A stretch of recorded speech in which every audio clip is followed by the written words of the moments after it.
আজ আমি তোমাদের সঙ্গে দারুণ একটা রেসিপি শেয়ার করব। এই রেসিপি খেলে কিন্তু ছোট থেকে বড় সবাই আঙুল চেটে পুটে খাবে। চলো তাহলে কিভাবে এই রেসিপি আমি বানিয়েছি তোমাদের সঙ্গে শেয়ার করব। এখানে আমি সব সবজি কেটে ধুয়ে গুছিয়ে নিয়েছি। এবার গ্যাসের মধ্যে কড়াই বসিয়ে হাতে বানানো কয়েকটা বড়ি সরষের তেলে ভেজে তুলে নিলাম। ওই একই তেলের মধ্যে আমি নুন হলুদে কয়েকটা ফুলকপিও ভেজে তুলে নিয়েছি। এবার অবশিষ্ট তেলের মধ্যে বেগুন ভেজে তুলে নিলাম।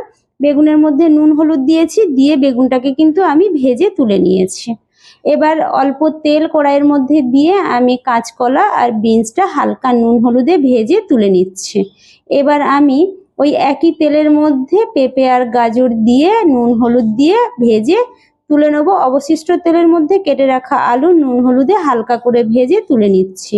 একই তেলের মধ্যে আমি দিয়ে দেবো 5 ফোড়ন আর বেটে রাখা মশলা। এই বেটে রাখা মশলার মধ্যে রয়েছে আদা, পেঁয়াজ আর কাঁচা লঙ্কা। এবার এই মশলাটাকে আমি কড়াইয়ের মধ্যে দিয়ে দিলাম। আরও একটু মিক্সি ধোয়া জল দিয়ে 1 চামচ জিরের গুঁড়ো আর স্বাদ মতো নুন, পরিমাণ মতো হলুদের গুঁড়ো দিয়ে ভালো করে মশলাটাকে কষিয়ে নিচ্ছি। মশলা থেকে তেল ছেড়ে গেলেই এবার ভেজে রাখা সবজি আর ভেজে রাখা বড়ি দিয়ে আবারও মশলার সঙ্গে কষিয়ে নেব। এবার দিয়ে দেবো ঝোলের জন্য জল। আমি এখানে বেশ খানিকটা জল দিয়েছি যাতে ঝোল থাকে এবং ভাতের সঙ্গে এই পাতলা ঝোল হালকা করে খাওয়া যায়।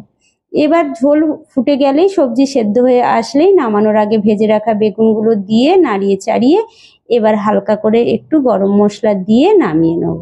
এই ঝোল আমি প্রায়ই রান্না করি এবং সবাই খেয়ে বলে দারুণ হয়েছে। এই গরমের সময় আগুনের কাছ থেকে দূরে থাকতে এই ঝোলটা অবশ্যই একবার বাড়িতে তোমরা ট্রাই করো। এবার খাওয়া দাওয়ার পালা। এই ঝোলের সঙ্গে যদি একটু গন্ধরাজ লেবু হয় তাহলে কিন্তু মন্দ হয় না। অবশ্যই তোমরা কিন্তু ট্রাই করে আমাকে কমেন্টে জানিও কেমন হয়েছে। আর যদি ভালো লাগে তাহলে আমার চ্যানেলটিকে সাবস্ক্রাইব করে আমার চ্যানেলটির পাশে থাকার অনুরোধ রইল।